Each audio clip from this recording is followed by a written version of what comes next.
I'm Elle Embers, and this is Cosmic Curiosities.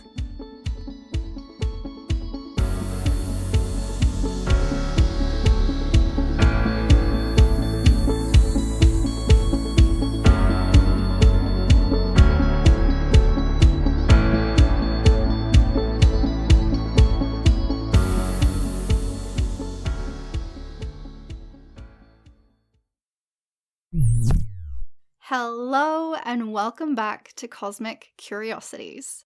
My name is Elle, and if you would like to build on your connection between your soul and you, and are interested in how cosmic channeling, past life regression, or energetic coaching can assist you in your journey, you can send me a message on Instagram or visit my website, lembers.com. I just want to take a second and thank you guys so much for all your support with this show. If you are loving what my guests and I are doing here, please give it a review, a follow, or share with someone that you love. You guys make this all possible, so thank you so much for listening. Now on today's episode, I'm joined by the absolute badass confidence and sexual empowerment coach, Erica Wiederlight. I loved how many things we covered in this conversation, and it was such a vibe. So, what do you say? Let's dive in. Erica, welcome to Cosmic Curiosities. How are you? I'm so good. I'm excited for this convo. Yeah, me too. Before we get too into things, I like to do a little icebreaker. So would you like to share with everybody your favorite color, favorite movie, and favorite food? Ooh, love this. Okay. Oh, this is such a good question. Not that I'm indecisive, but I'm a little indecisive, and I'm like, I love all of them. So I give such wishy-washy responses, but colors always change. Red, orange, pink kind of go, well, that's a vibe. But we'll say right now red, like kind of that family. Movies? Ooh, this is such a good question. I'll go simple. I love the Harry Potter series. Yeah. Just like classic, just like so right? classic. Yeah, so self-soothing. And the last one, food, is, ooh, this is a rough one. I guess I could call myself a foodie. Love all different types of treats. I don't know why that's on my mind. I think my partner just got this for lunch, so that's why I'm like really, but I've always really jammed with hibachi these days. Nice. Yeah, like love a good hibachi sushi. That just sounds so good. Yeah, 100%. I'm down for all of those answers. Yes, I'm like, ooh, I want that for dinner now. Oh my gosh. I mean, I'm always a bit of a foodie, so somehow food will kind of come up into conversation. Yes. I'm like, ooh, that sounds delicious. Right? Yeah, it sounds so good. So, who is Erica? Would you like to share a little bit about yourself and what it is that you do? Yeah, of course. So my name is Erica, and Erica Wiederlight. And, as we all have different ways that we identify and show up in this world. But for me, in this context, I am a facilitator, a coach, space holder, speaker, podcaster. Not enough titles. Not enough. And I am a confidence coach. And what that means, it's so broad, but it is so broad. So I do help people get back in touch with their bodies, with their embodiment. We do things, and different outlets through sexual empowerment, dating, love. And it's, the deal. It's a privilege to watch people come back into themselves, come back into their truth, and in a way, come back online, quote unquote, if you will. And can I ask how you kind of found yourself wanting to work with confidence specifically?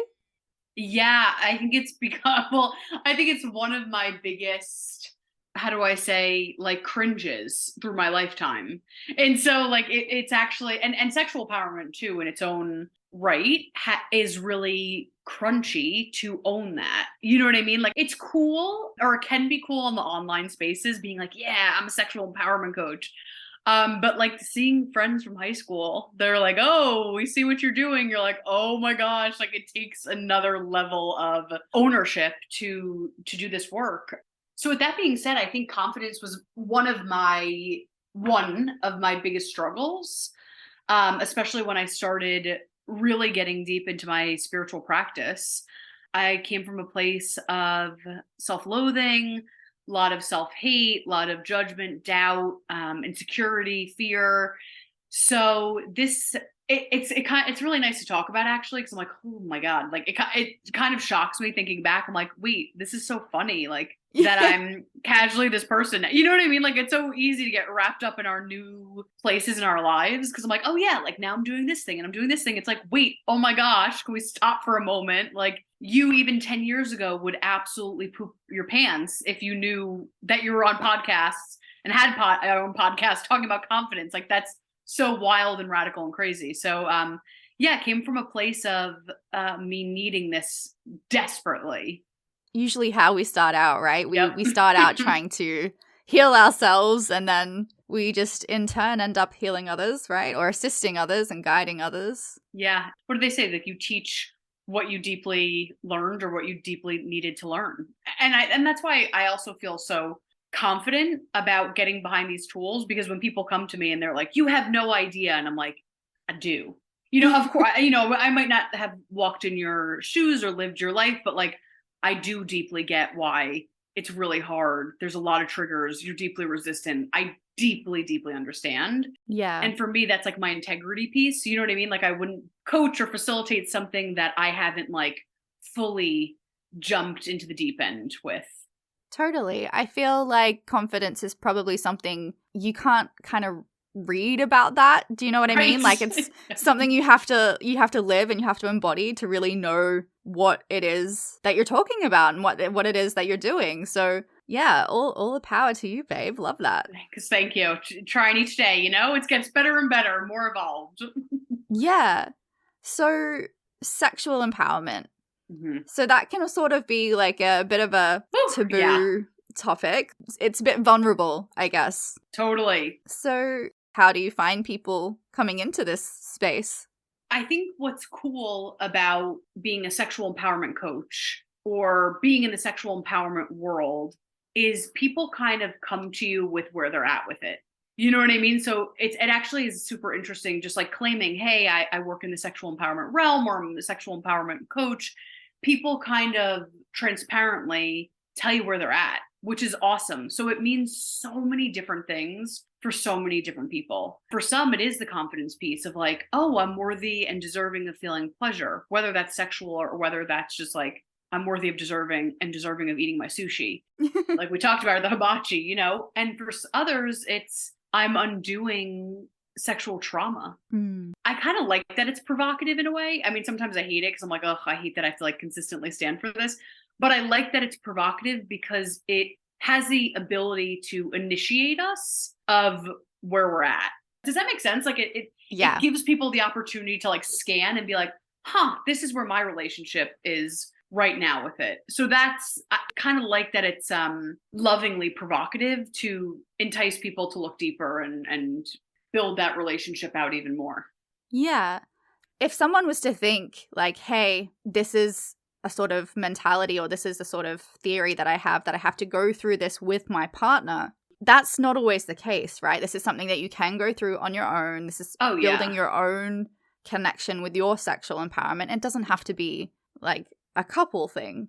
No, I actually suggest when people are like, hey, do you work with couples? I'm like, sure. But usually I suggest let's work one-on-one first together. Yeah. Because we have our own, like, let's just take it as simple as, because this is a big part of my work, is the body piece. You know, so many of us have a relationship to confidence that's like from our brain, which is great, you know, to like tell ourselves powerful affirmations and find celebrations about ourselves. Like, I love that. And a huge part of deeply feeling confident is having a regulated nervous system, is not feeling disgusted with your body parts. So it could be as deep and as potent as you want to take it. A big thing that I'm obsessed with is the relationship to pleasure. Again, that can be sexual, sensual, but that also could, like I said, eating the hibachi or really jamming out to this music. And pleasure is under the umbrella of sexual empowerment. But for me, I use pleasure as a foundational life tool, like a foundational way of being. So it's as risque as you want to take it. Like if you want to take it to that place and be like, oh, I want to have that, like that relationship, absolutely. Or it's hey, I'm disgusted by my body. And I mean, it is such a vulnerable topic. And even myself, like I struggle with vulnerability. I struggle with sharing how I'm feeling and where I'm at. So for someone that was like me to want to come into that journey, you know, it would take a lot to really feel like you could openly share where you're at and share how you feel about yourself. But is this something that you come across a lot? Yeah. Oh my gosh, all the time. And I'm scanning my clients now. Like, and a lot, some of them are heavy sexual empowerment. Some we just talk about dating, and that never Mm. comes up. It's so where people are at. For me, yes, it's sexual empowerment. Yes, it's confidence. But honestly, when you boil it down, it's holding people to get to know themselves and to live from that like more magical, truthful place. You know Yeah. what I mean? So call it sexual empowerment, call it confidence, call it self-love, like yes, yes, yes. And it's really more of like a spiritual way of like spiritual has its stuff too around it, but it's more of like a spiritual moment to moment way of living. I love that. That's an amazing description, by the way. Yes, yeah, because that's what I'm like. There's all these words, there's all these things, and they're true.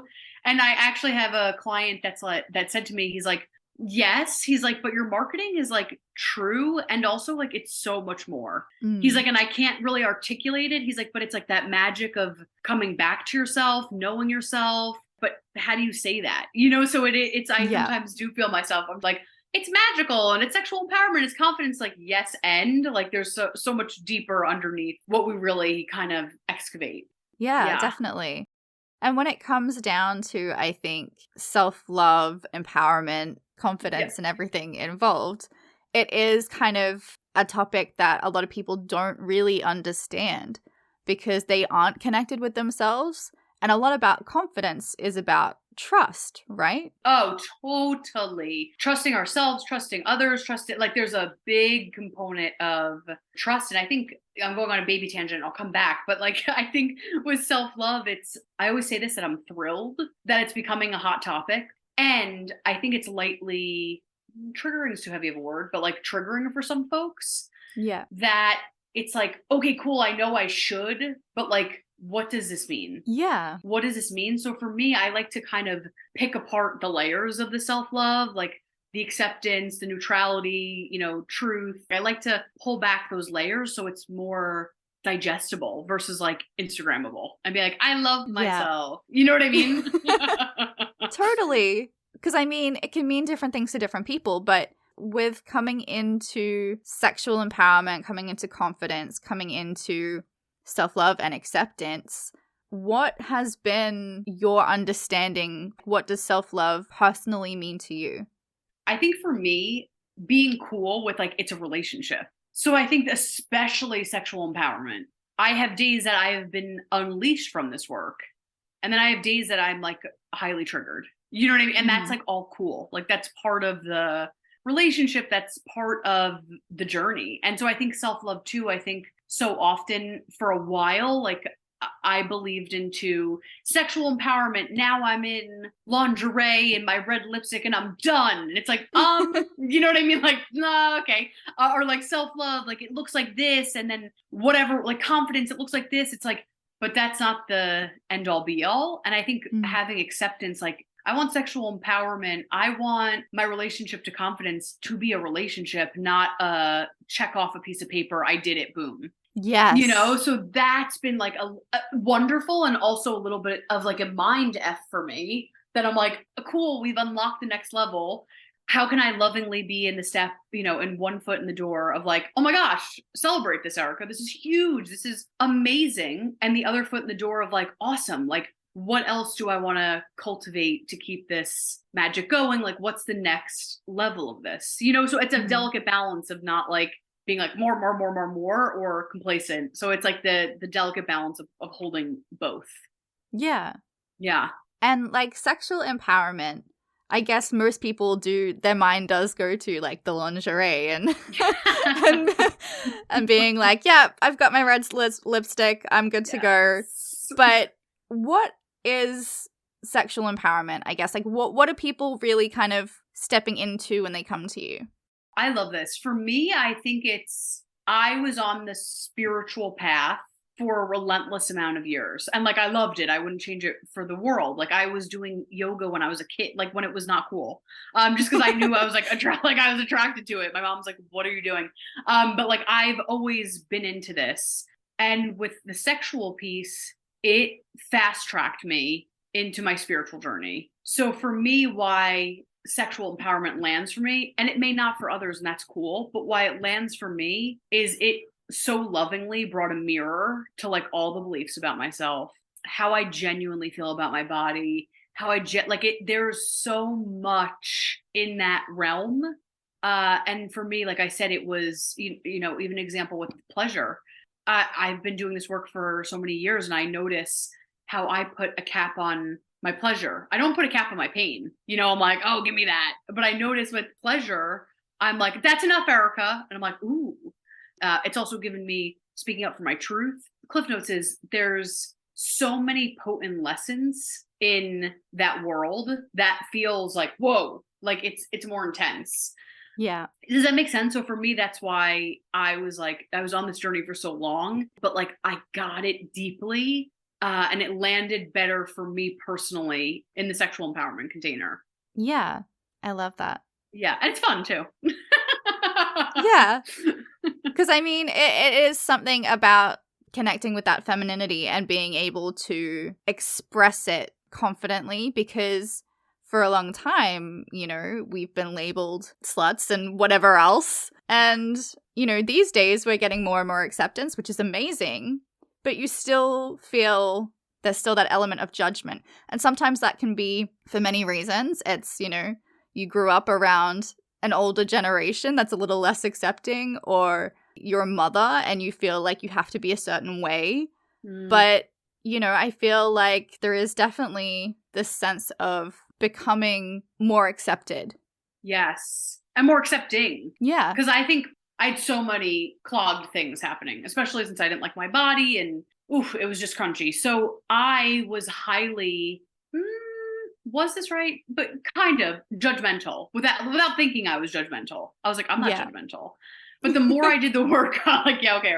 But the more I did the work on myself, I became a better person in community. Like I was able to see people more. So not only was I more accepting of myself, I was more accepting of others, and not like, why are they wearing that? Why, like, it was more like, fuck, or F yeah, sorry. I was such a potty. Oh, no, you can swear, okay, cool. It's fine. Yeah, I was like, oh, sorry. I was like, oh gosh, I made it this far. But I was like, so that has been awesome. And like you said, undoing those stories of, oh, I'm a parent. That means I should look like this, or I'm a this. That means so many of us are toggling all these, like you said, like the Madonna horror story. Am I pure? And I'll talk just for, this one category of person, like, am I a good girl and do I follow all the rules, or am I an absolute messy whore that's like slut? Like there's like, oh my gosh, there's such polarizing narratives, and so part of why I love this work is awesome. If you want to put on the lingerie and that makes you feel like a badass, hell yeah. Or if you want to slip into the most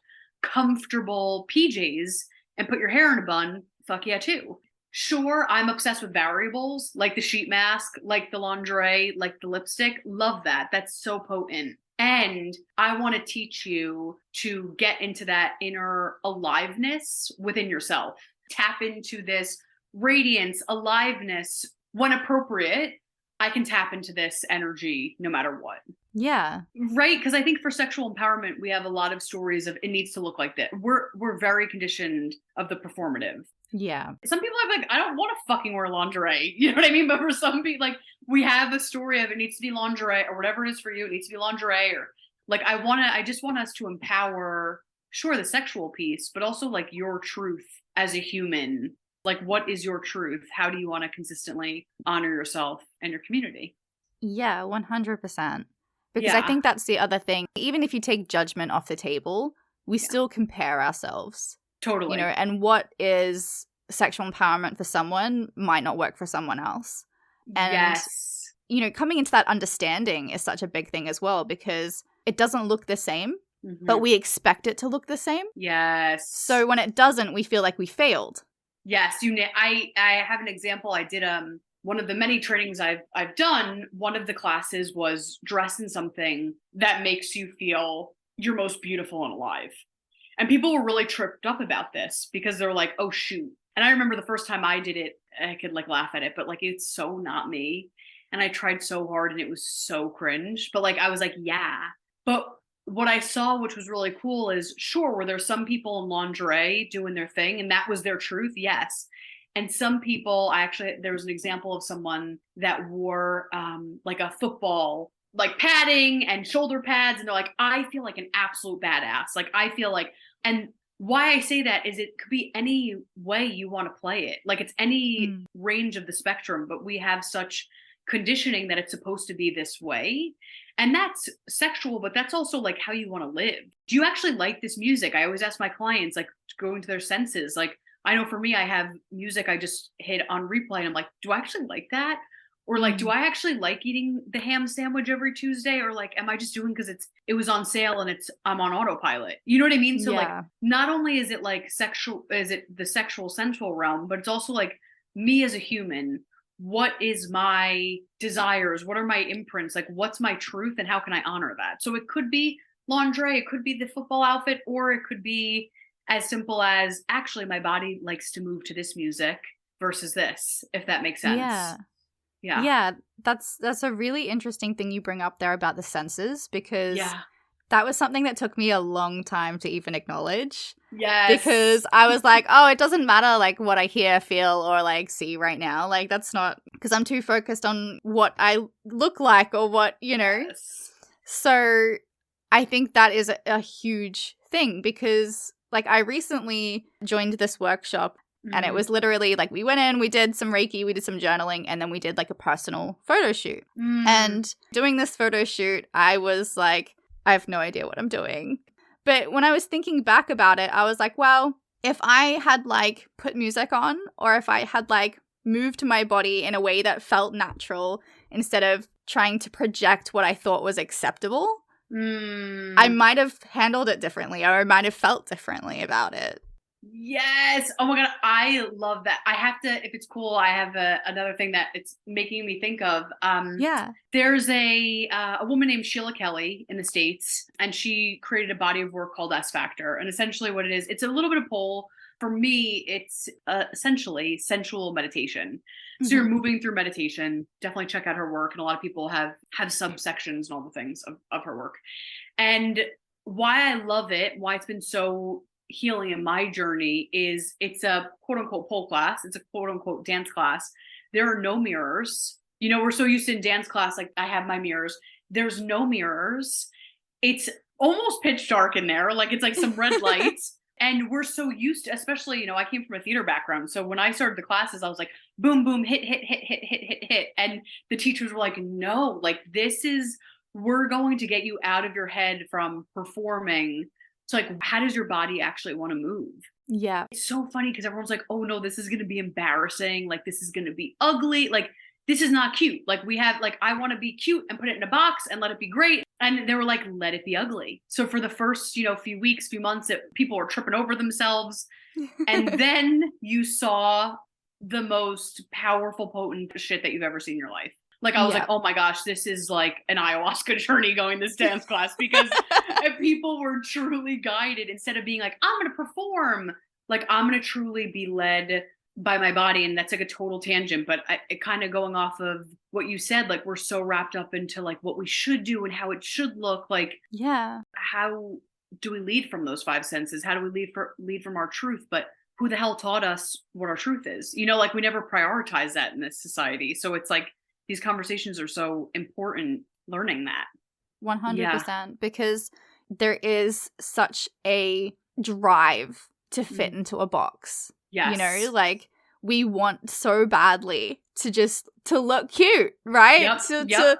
And it's it's not about looking cute. It's about what feels right. Yeah, you nailed it, because with me, like, years ago, having such self-hate, the pleasure work actually was super empowering. I mean, I went to therapists, I did all the things, and it helped for sure. But the pleasure was so radical for me because I so deeply hated myself that it was almost counterintuitive to be like, I deserve pleasure. I'm worthy of pleasure. And it also took me out of the performative. Sure, was it still there? Yeah, of course. Like, it's going to be there.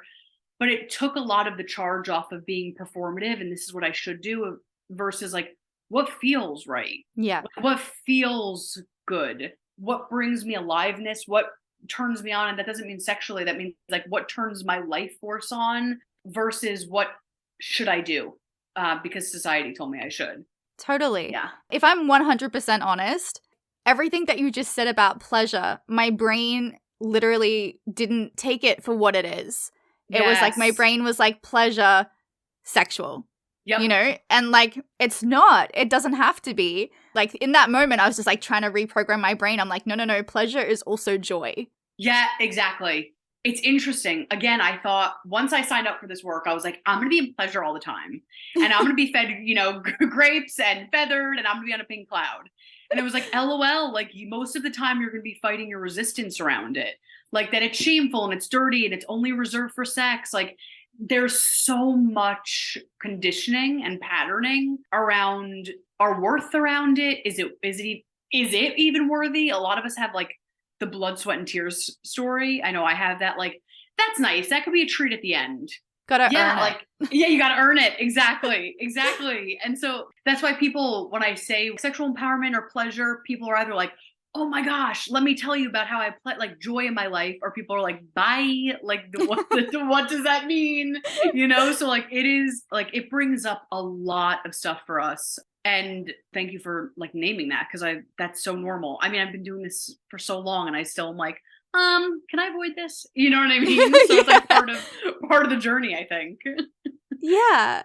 Going back to sexual empowerment, what about people that are going through a transition, that are trans people? Yes. And obviously they're not going to feel this connection with their body. Yeah. So how do they kind of find their place with all of this generally? Have you ever worked with trans people? Yes, and I'm obsessed with this question. Thank you. Because I think for all of us, this work is so needed. And this is why, to the best of my ability, I try to create a safe space for all. And, because I hate when people are like, I'm a safe space. You don't know if you're just, by the color of your hair, you're going to trigger someone.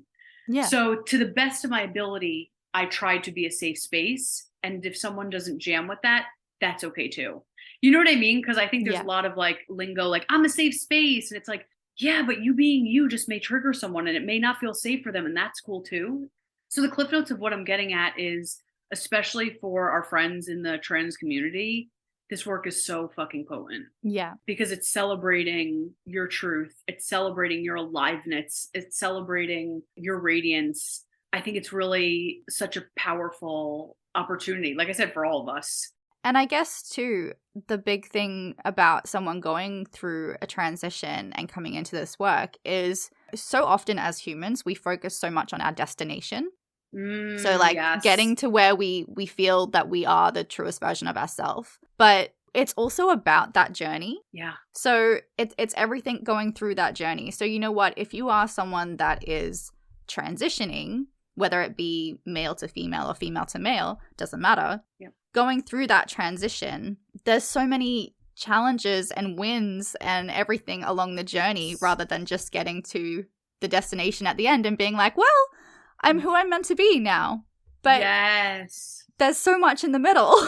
Yes. Yeah. And talk about like how we talked about before, like our truth. I think especially for all of us, but especially for some people, I'm thinking of friends and clients, that there's an additional pressure of when transitioning, this is what it should look like. Mm. And so really giving yourself the space of like, this is my timeline. This feels safe for me. This is what my truth is. And giving yourself that holding and that safety and that space to do so. Because like you said, the journey brings up so much. You know what I mean? I'm not going to talk from what I don't know, but if that makes sense, like I think this is, especially during the place of transition, really important not to rush the process and to be held and witnessed and celebrated. And yeah, awesome, rock on what feels good now. Awesome, rock on what feels right now. So I think that's, I like how you frame that. I think that's a super important thing to bring up.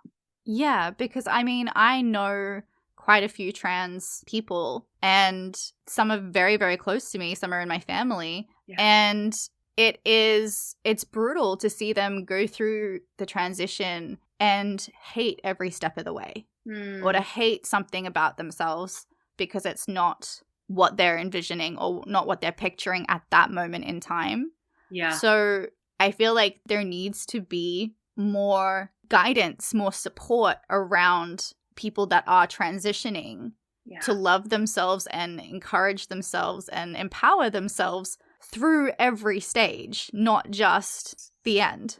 Yes. I love everything you just, that's so beautiful. And so, yeah, I'm like, And I think that's important too. Like you said, like the celebrations and also the disappointments, the not being, met with a doctor that like doesn't understand. Like there's so many nuances. There's so much energy. There's so much processing. There's grief. There's excitement. There's every color and every flavor of emotion. So I think, like I said, this work is for everyone, but especially during such a beautiful time, like to be deeply held through all of it. Cause it's all gonna, usually it all comes up. Totally. Yeah. Thank you for voicing that too. Like that's, because I think that's so often missed in the conversation. And so I'm really grateful that that was part of it. So thank you. Yeah. Well, I mean, that's the thing, right? Is we think about sexual empowerment and we think about women. Yeah, and exactly. It's not always women that need help with this. A lot of the time it can be men, it can be it can be whoever they identify as. It's really just a human need, not so much a gender thing. Yeah, I also want to go off that, and this is no shade, no shame to anyone in my community, but when I was going through this work, most coaches, and this is so cool, exclusively wanted to work with women. And I was like, hot, love that.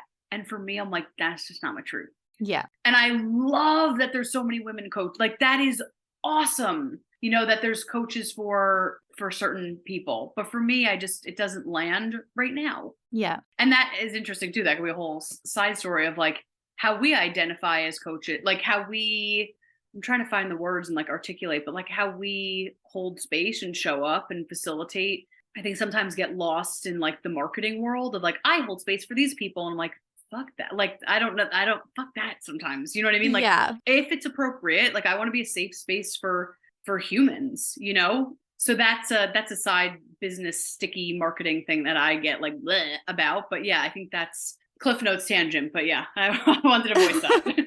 I totally agree with you. Because like even when I first started doing the podcast and I was getting to know guests, and my husband said to me, there are so many coaches that are women or that just work with women.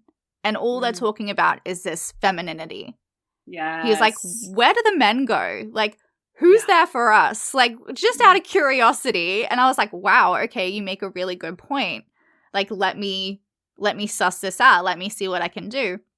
It actually took me a really long time to find someone that purely worked with men. But I found one. So, I mean, if anyone is really interested, go back to episode 14 with Michelle. But she is amazing. And she doesn't purely just work with men, but that is her main target audience, right? Yeah. So that just like blew me away. And I was like, what are we doing? Like, right. Why are we not involving everybody? It's weird. It's also weird.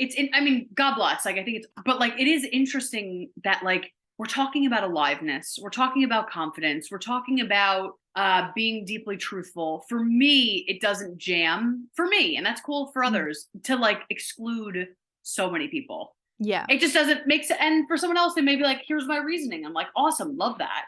But for me personally, in this season of my life, I'm like, it just doesn't make sense that we're talking about aliveness and confidence and love. Like, I'm like, it doesn't jam right now to exclude folks. I don't know. That's just at least my look at it, Yeah, I am exactly the same way. Like, I completely understand women that work with women.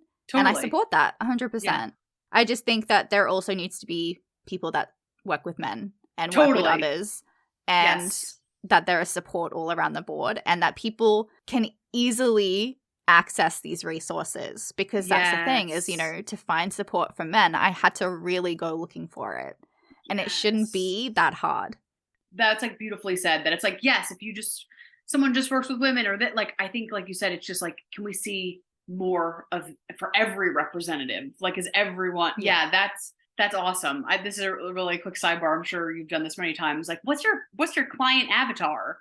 And like, I never, everyone's like, you're the worst. I'm like, I don't really have, like, I have an essence of a person that's like, wants to do the work, is down, that like we can jam, but like, I never was like, she is, that, like, I don't know, like that just never, and that's cool. Like, for some people that works, that lit their business on fire in the best ways. But I just, I love how you voice that. Yeah. We all, as you know, we all need this work. Totally. And I mean, like, you obviously work with men as well. How did they kind of go into this work? Are they more based around the confidence, or is it more of a sexual expression as well?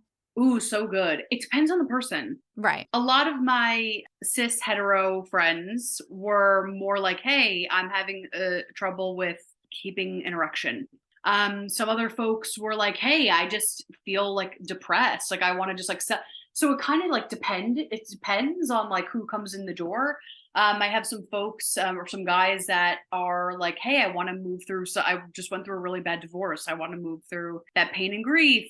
Some others that are like, I want to find my aliveness, so it's so, that's why I'm also like absolute shit at marketing, because I don't know how to be like, hey, we will magically change your life, Yeah. But I'm like, it's kind of true. But so people they get it. They know like, hey, this is for me. And we kind of go in with that entry point. Like, it can start with pretend a porn addiction, but then it's like, oh my gosh, I never realized I have anxious attachment, in my love life. People come in with one thing and they get that and more and more and more. Yeah, exactly. Exactly. They're like, wait, what?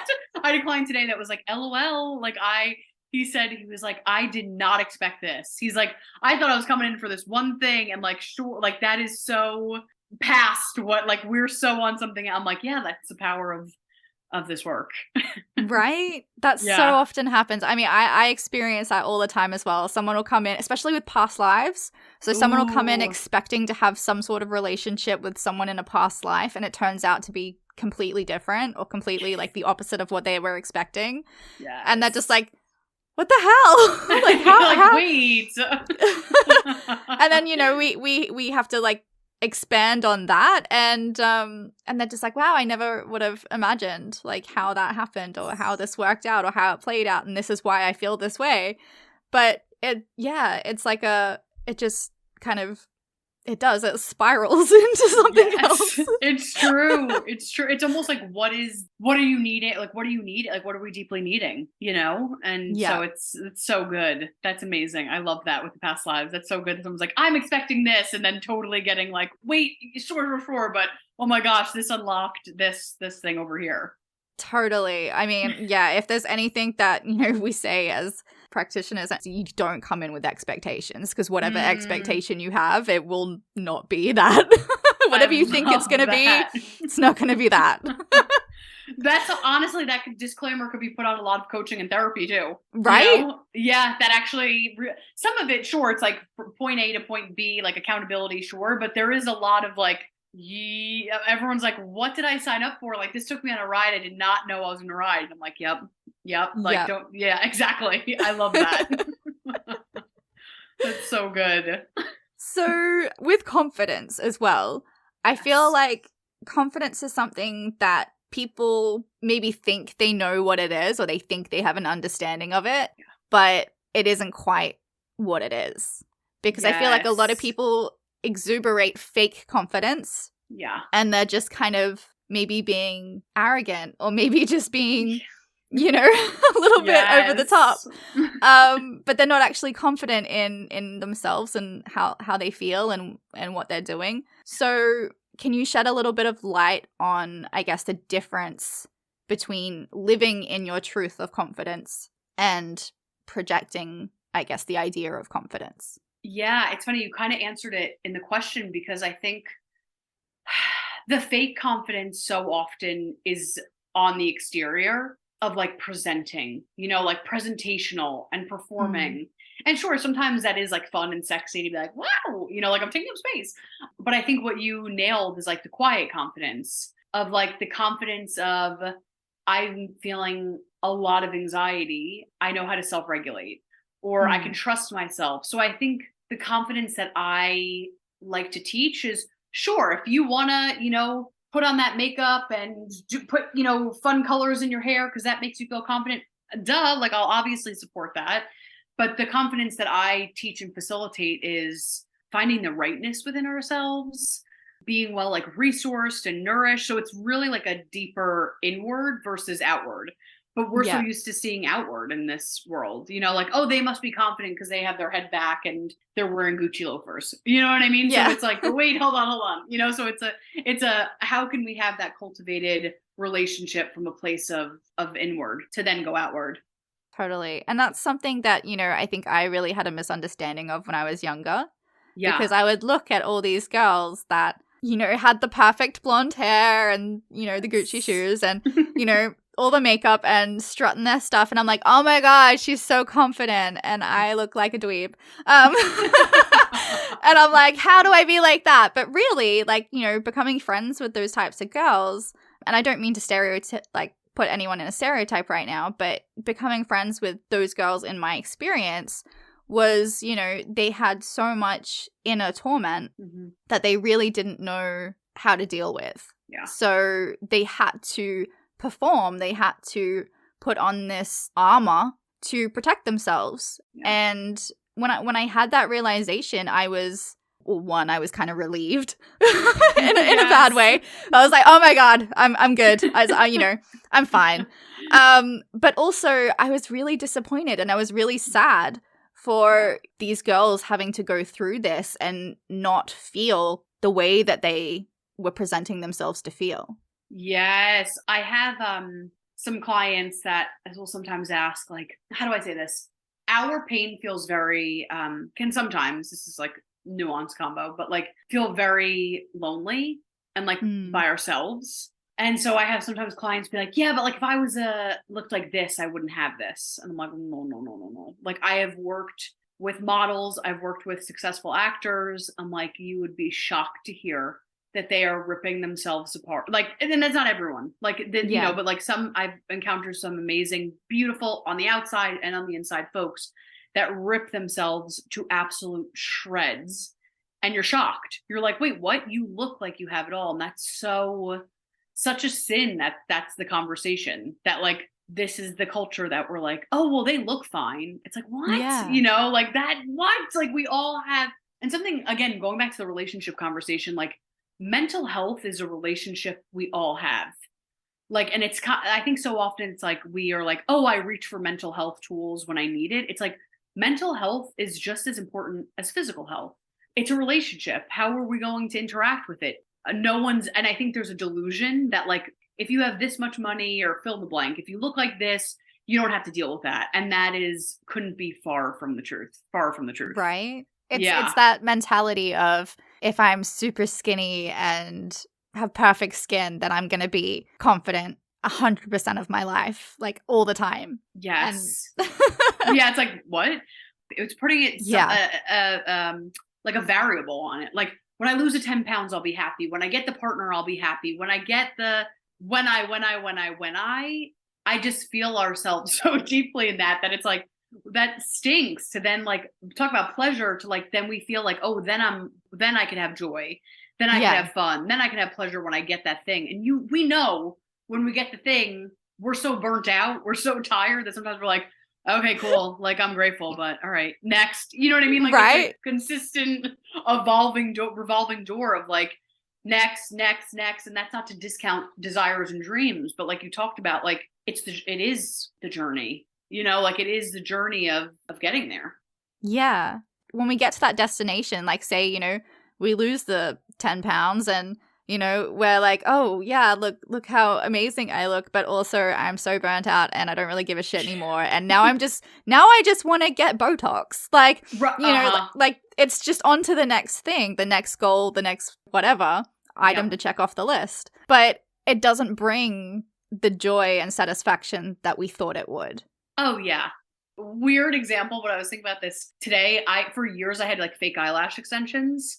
And Mhm. during the pandemic, they obviously fell off, and I haven't put them back on since. And I've recently, last week, I'm like, oh, I want them back on. And before this call, I had to like check myself, and I'm like, why do I want them back on? Like, it's Mm. cool if it's from a place of like, I just want, like, that's cool. Like, there's no shade in that. Like, but I had to like decipher, like, did I actually want them on because it was fun? It brought me pleasure? Or is there like a little bit of a warped thing of like, everything will be better? You know what I mean? Yeah. Like, there's like a little delusion of like, when I have my, I'm like, okay. Like, and I had to like lovingly be with myself of like, sure, there are things like that. I do want to get it because I do, Yeah. like, and that would feel good. But I did notice there was a little gremlin story of like, and then all of your problems will be solved. I'm like, all right, all right. And like lovingly sitting with that and being like, Erica, you can get it because the other things are true, but don't be delusioned that Yeah. bibbity boppity boo, you get fake eyelashes and your life is better now. You know, so there, I just wanted to like voice that there's so many opportunities where we essentially, honestly, when we boil it down, we're giving our power away. Yeah, 100%. Yeah, like I will have my power. I will be a sex priestess when I have eyelashes. Like, shut up. You know what I mean? But I have to lovingly check myself. Like, where do I notice when I lose the 10 pounds, when I get the eyelashes, when I hit this goal? Like, we have to lovingly scan where we give that power away. Yeah, definitely. It's such a Yeah. huge thing. And to me, I always kind of thought I just was living on the fly, like I was just in too much of a rush. Yeah. But, you know, you bringing up that element of having that gremlin and having that backstory of like, why do I want this? I like that was just like a whole moment for me where I was like, shit. I'm like, yep, cool. Mhm. I completely understand where that fits in my life. Yep. Yep. You're like, okay, there that is. Perfect. I love learning stuff about myself on the podcast. Yep, totally. Oh, it happens all the time. I feel like I always learn something new about myself with each episode, each guest. I love it.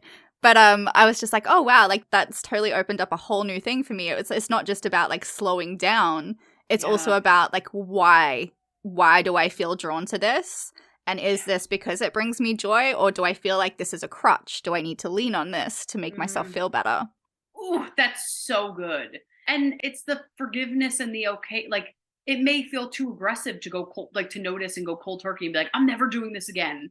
Right? Like, that may feel too aggressive, but it's like, I think it's getting curious of like, oh, okay, I do that because it's a little bit of a crux, you know? Yeah. Real small side tangent, but I think it's important. Okay, so I have the eyelash thing, I have the fake nails thing, you know, I have all the things, all the beauty things. But today I was talking to a friend and I was deciding about a retreat, if I should go or not. And I was talking to her, like doing a tool with her, talking through it, and I was like, ooh, okay, why do I want to go on this retreat? Like, sure, would it be great? Would there be community? Yeah. And I was like, when I boil it down, I want to go on the retreat because years ago when I started the pleasure work, there's a part of me that misses that life. And there's a little like delusion part of me that like, I think if I go on this 5-day retreat, I'm going to be back in that spot. And I was like, right. Cool. So why I bring that up is it could be something as silly as eyelashes, or it could be some bigger of like what we're attracted to. Yeah. And guess what? I could still decide to go on the retreat. You know, I could still be like, okay, there's a part of me that's doing this for like a little bit of a weird reason. And there's a part because like I genuinely desire it. And that's cool too. But I just want to like vocalize that it could be as silly as your nail polish, or like I'm making this big decision because I think I should, I'll get this. You know what I mean? I just wanted to voice it. Yeah, totally. Like it's each end of the scale. Like it's not always little things. It's not always big things. It can be either. It can be in the middle. Yep. It's just having that awareness, which is amazing. Thank you. Thank you for bringing that up. I love that. Thank you. So I guess talking about lessons and, you know, always learning, what has been the biggest lesson that you've learned along this journey? Oh my gosh, what's my biggest lesson? I don't know if it's the biggest, but one that's really present for me is my relationship to embodiment. The Cliff Notes, like I said, because I lived for so many years in self-hate, I was very in my head. And then because I had that pattern of all or nothing, I was either, how do I say, like all about embodiment from like a toxic place of like, I'm gonna eat a celery stick and work out for 5 hours. Or because embodiment so triggered me, I was like, I'm not touching that. So my current greatest lesson is how do I have a relationship to being in my body and embodiment and movement with love, forgiveness, compassion? How do I like exist with that without it being so polarizing and meaning something? Yeah. Like, could I have a meal that's quote unquote unhealthy and not feel like I need to punish myself for 6 days after? Yeah.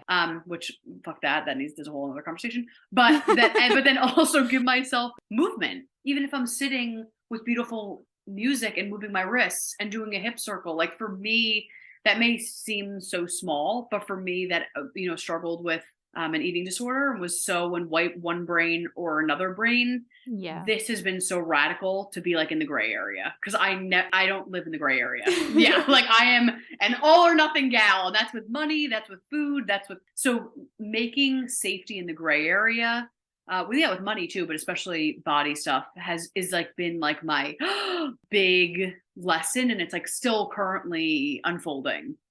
Yeah, understanding that balance.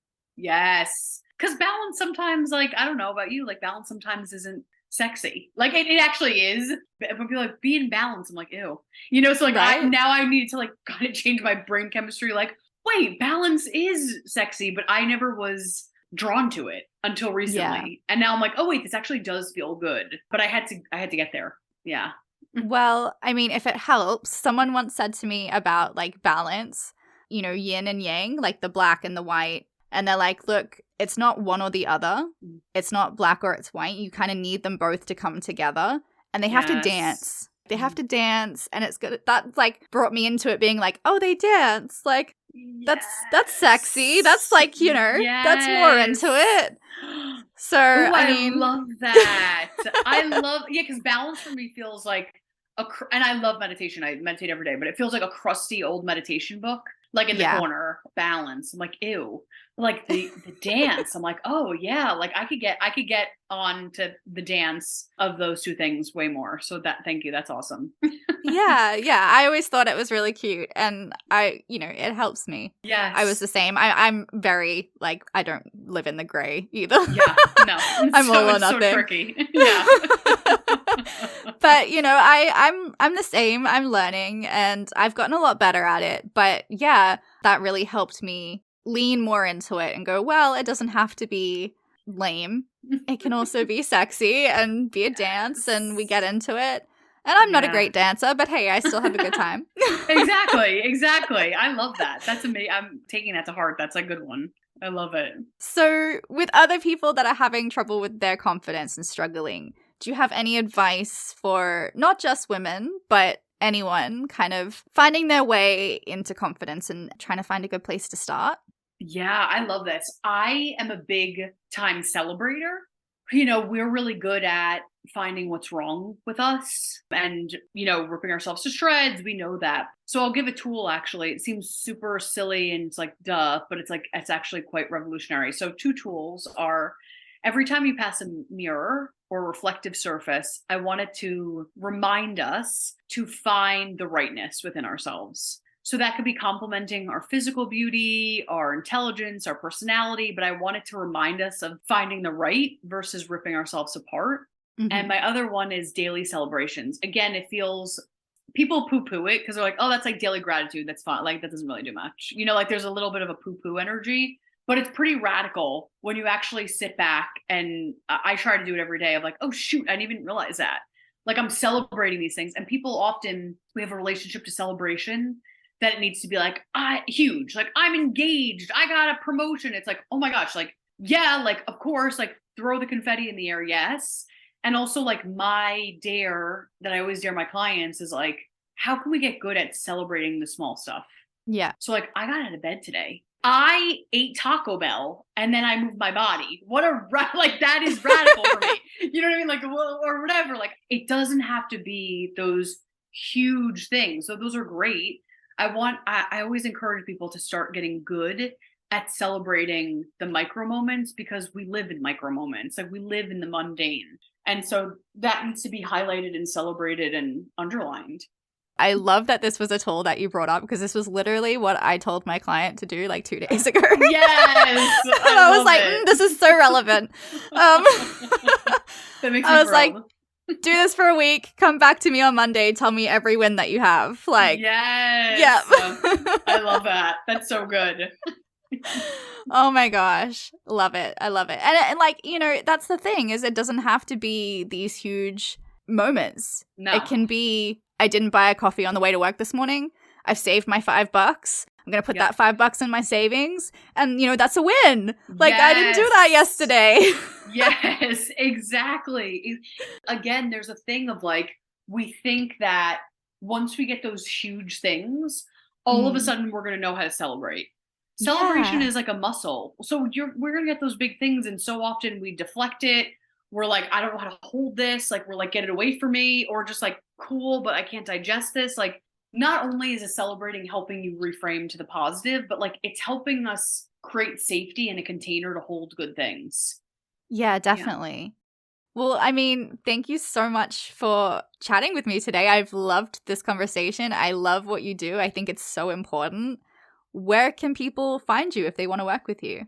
Yes, thank you. This was literally great. I'm obsessed. So I try to keep it clean, concise. Everything's at my website, which is www.wethelight.org. And I have 3 free giveaways. I have my podcast, which is Welcome to the Wiederlight. That's on all streaming podcast services. I have a free ebook from Perfectionist to Pleasure Expert. And then like every coach, I have a free discovery session because I do want it to be accessible for people. And then you could be like, I actually don't want to work with you. Can you give me resources for someone else? And I'm like, yeah, totally free, 60 minutes. We kind of jam on desires. If anything came up in this podcast and in this conversation. And yeah, that's all those free goodies are on my website. And I have a blog, which is again, wethelight.org. Erica, this has been amazing. I would love to have you back and chat more. So thank you so much. Thank you. This was awesome. Well, this is your Earthside Spirit Guide signing off for the week. If you'd like to know more about how you can work with me, you can follow me on Instagram @l.embers or visit my website lembers.com.